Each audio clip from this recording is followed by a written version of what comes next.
What's it to be? Should it be the squat? Should it be the squat and turn? Should it be the bump? Well, all of them have a place.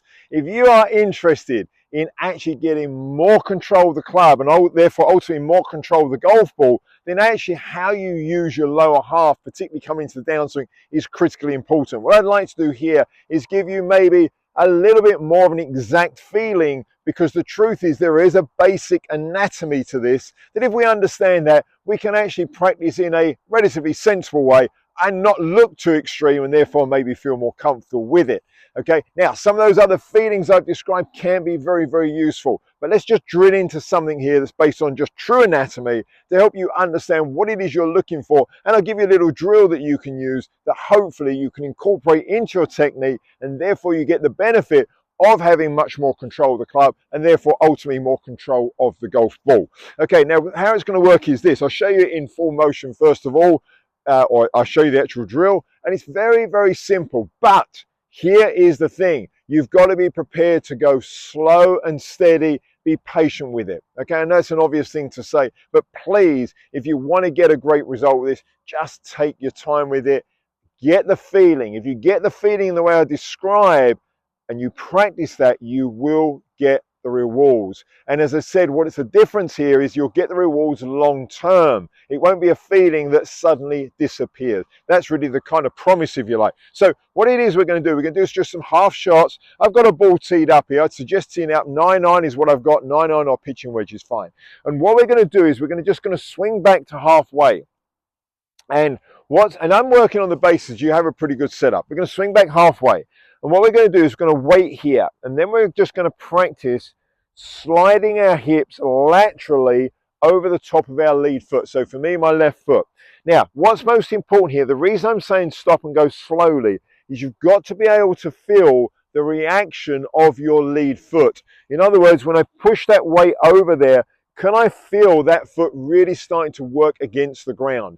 You may even feel what's known as a supination, a slight arching of the foot. So as I bring my lateral movement of the hips on top of that, I can start to feel the response there. Now, we don't want to roll. You may see players doing it, but we don't want to do that, okay? We just want a slight change of shape in the foot on the ground here. It's very, very important that what's known as the metatarsal head, which is pretty much here, this knuckly bit underneath the big toe, that is critical. That must stay on the ground from an anatomy perspective. I know you're going to scream at me and say, but Scott, I see all these players rolling their foot over and jumping off the ground. I know you do.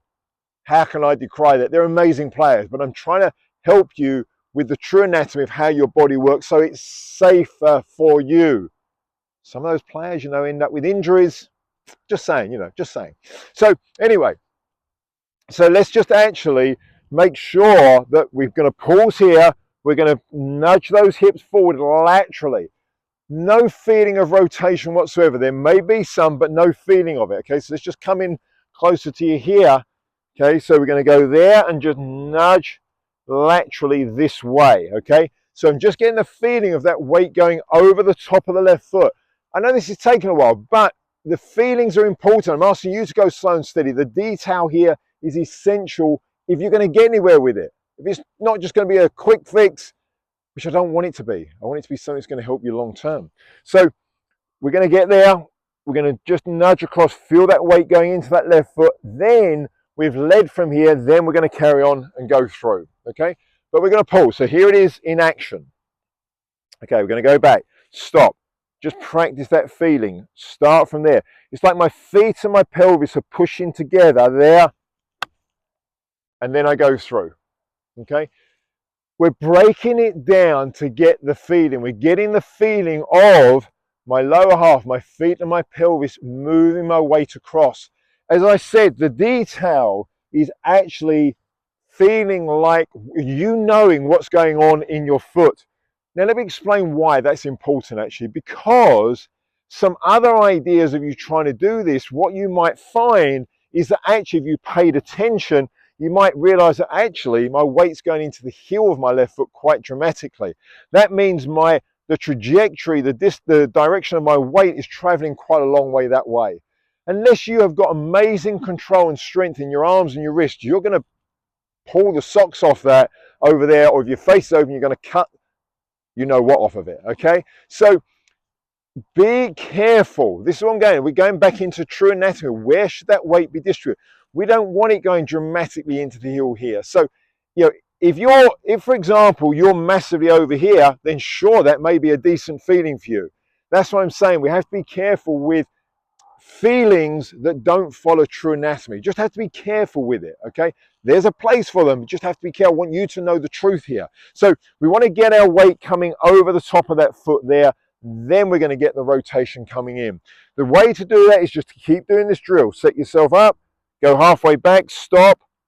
Just try and almost disconnect this part. Let this part move by itself, and then eventually it'll bring the club down. Once again, there, there, there, and then carry on. Okay? And you'll start to feel like you're controlling your weight.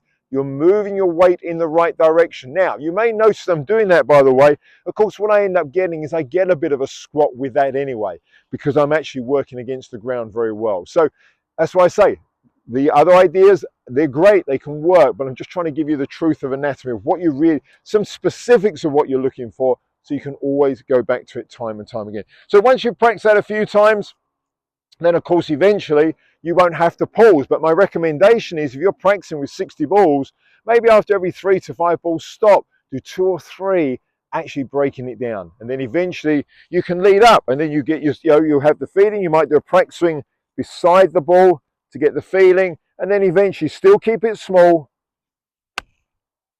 but start to get that same feeling in the swing, and then gradually build it up. So that lesson is all about you controlling your weight, moving your weight in the right direction, understanding what that should feel like on the ground, because that's a massively important reference. If you don't have that reference, you could be going all over the place at some time, okay? We want to get that important reference. So I hope you found that useful. If you have, if you've got any comments or questions, please put them down in the chat bar. Love to see them.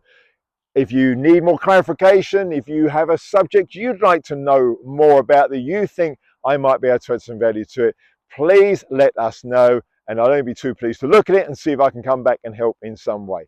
Until the next perfect time, I'll see you then.